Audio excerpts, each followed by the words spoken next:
Shalom dan salam jumpa kembali dalam acara renungan dan doa untuk edisi Kamis 20 April 2023. Sebelum mendengar firman Tuhan, mari berdoa.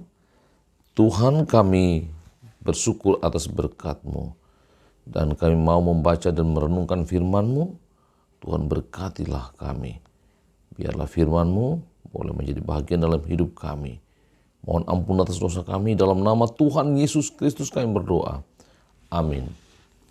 Bacaan hari ini dari kitab pertama Korintus, pasalnya yang ke-15 ayat yang ke-12 sampai ayat 19. Firman Tuhan berbunyi, "Jadi bila mana kami beritakan bahwa Kristus dibangkitkan dari antara orang mati, bagaimana mungkin ada di antara kamu yang mengatakan bahwa tidak ada kebangkitan orang mati? Kalau tidak ada kebangkitan orang mati, maka Kristus juga tidak dibangkitkan. Tetapi andai kata Kristus tidak dibangkitkan, maka sia-sialah pemberitaan kami dan sia-sialah juga kepercayaan kamu. Lebih daripada itu, kami ternyata berdusta terhadap Allah, karena tentang Dia kami katakan bahwa Ia telah membangkitkan Kristus, padahal Ia tidak membangkitkannya.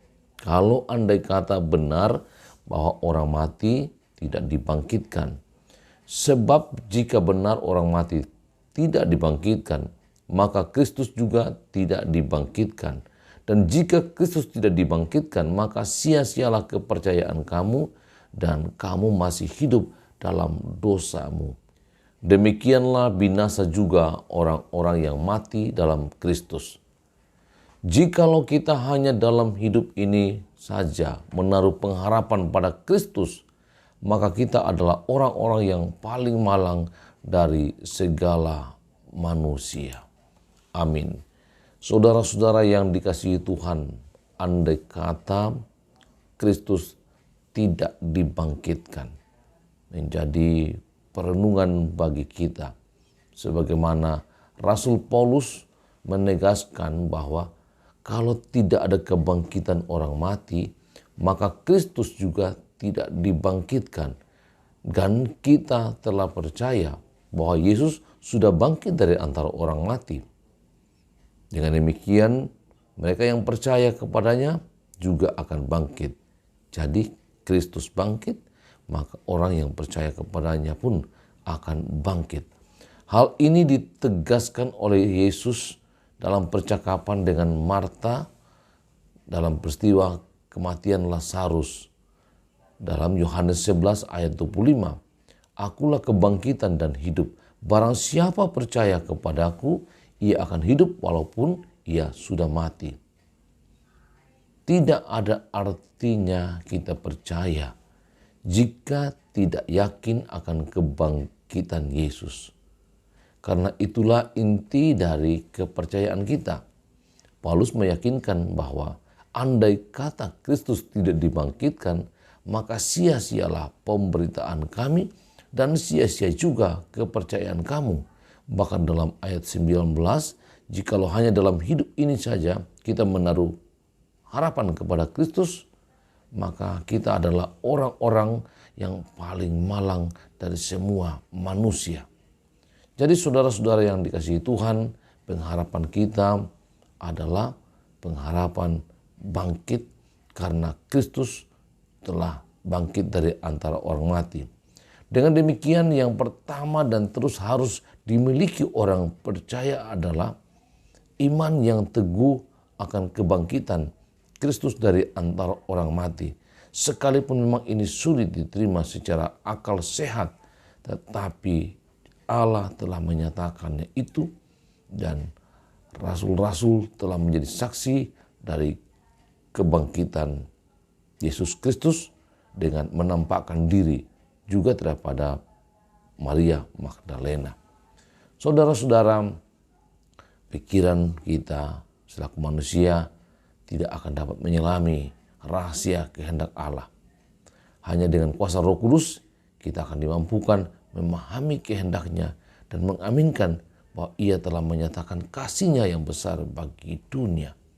Ia ada dan telah menyatakan cinta kasih-Nya sampai ia pun menyatakan kuasa membangkitkan Yesus dari antara orang mati yang menjamin kebangkitan orang percaya kepada Allah di dalam Yesus Kristus. Amin. Mari berdoa. Kami bersyukur Tuhan oleh karena Allah telah menyatakan cinta kasih kepada dunia. Dan Yesus yang telah menebus dosa melalui kematian dan kebangkitannya, menjamin kebangkitan setiap orang yang percaya kepadanya. Biarlah Roh Kudus menuntun kami untuk tetap setia, percaya kepada Allah di dalam Yesus Kristus. Kami bersyukur bersama jemaat dan sahabat-sahabat renungan dan doa atas berkat kuasa-Mu dan juga pemulihan bagi saudara-saudara kami yang dirawat di rumah sakit, yang juga menjalani operasi.